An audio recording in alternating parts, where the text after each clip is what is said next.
Nintendo is in a very strange place right now. They are not failing and they are not struggling, but they are also not impressing anyone who is really paying attention. The Switch 2 is finally out, and instead of excitement, the conversation around it feels defensive.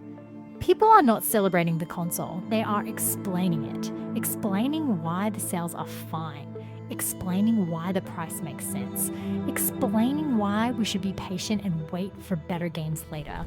That is already a problem. A new console should not need to be justified, it should sell itself. There should be at least one moment that makes people say they need this console right now.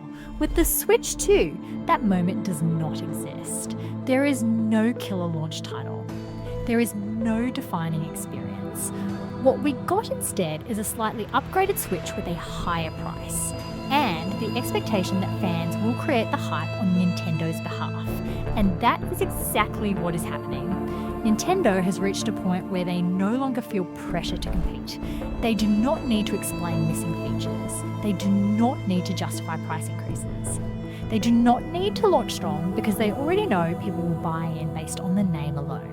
So in this video, I want to talk about Nintendo as a company. I want to talk about why the Switch 2 launch feels weak, why console and game prices keep increasing, why Nintendo games cost $60 to $70, and why major franchises like a new 3D Mario or Smash are still missing.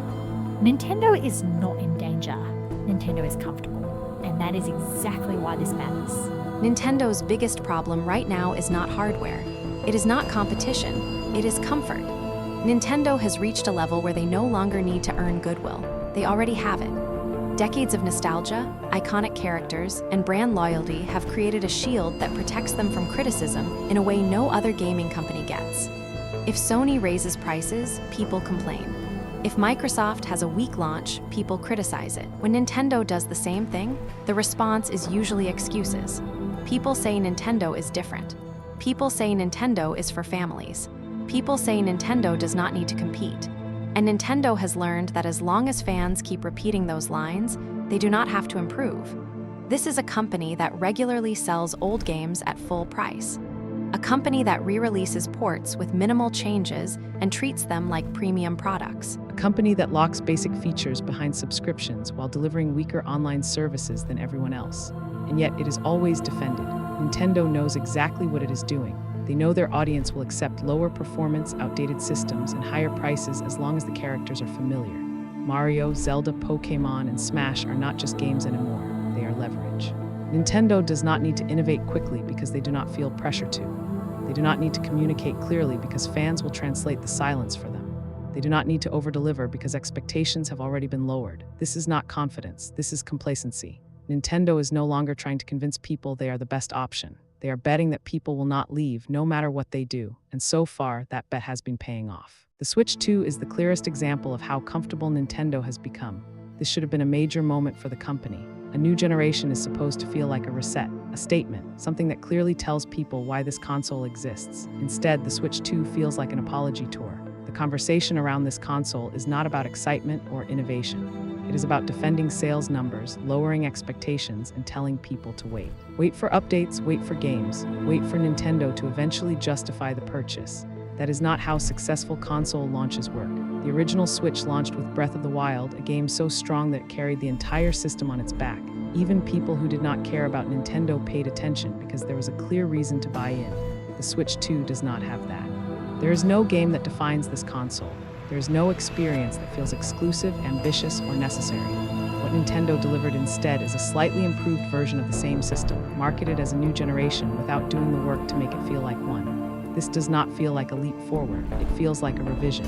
Nintendo wants people to believe this is a fresh start, but everything about the launch suggests otherwise. The design philosophy is the same. The limitations are still there, the messaging is vague, the excitement is artificial, and when a console needs this much explanation, that is a failure of leadership, not a failure of patience.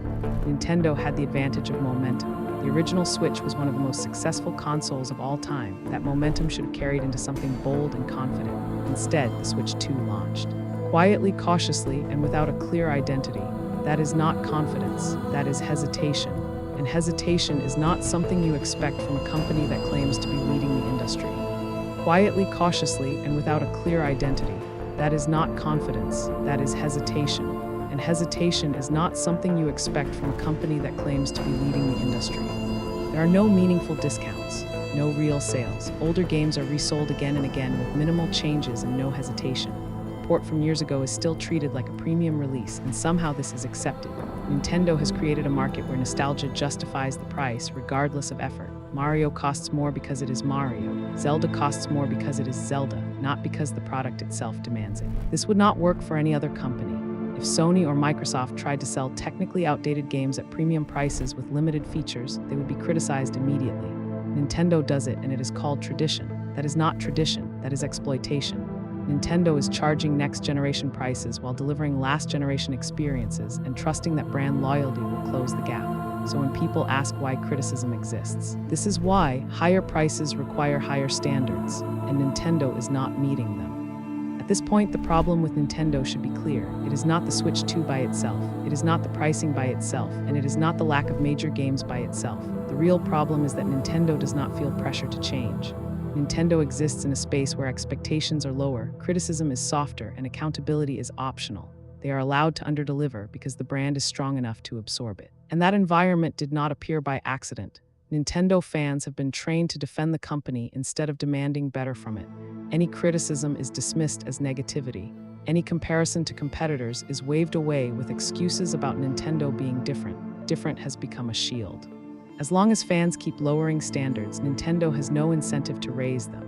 Why rush development when people will wait? Why innovate aggressively when ports sell just fine? Why justify prices when loyalty already guarantees sales? Nintendo is not ignoring criticism. They are surviving it. The industry treats Nintendo with kid gloves. Media outlets frame every questionable decision as quirky or misunderstood. Features missing from Nintendo systems are described as creative choices instead of limitations. No other major company gets that treatment. So Nintendo continues doing the bare minimum required to stay dominant. They rely on their history instead of their ambition. They sell comfort instead of progress. This is not the behavior of a company afraid of losing its audience. This is the behavior of a company that knows its audience will not leave. Neither will Nintendo. At the end of the day, this isn't about hating Nintendo, it's about expectations. Nintendo fans love the company because of the games and the characters, but love should not mean accepting mediocrity. Fans deserve better. They deserve consoles that feel necessary. They deserve games that are worth $60 or $70. They deserve innovation instead of repetition. They deserve heavy hitters, not excuses. Nintendo can do better. They have the talent, the resources, and the history. What they don't have right now is pressure. And until fans stop accepting less, until the industry stops giving them passes, nothing will change. So if you're a Nintendo fan, don't settle, demand better. Because right now Nintendo is coasting. They are comfortable, and comfort is the enemy of greatness, and that is the problem.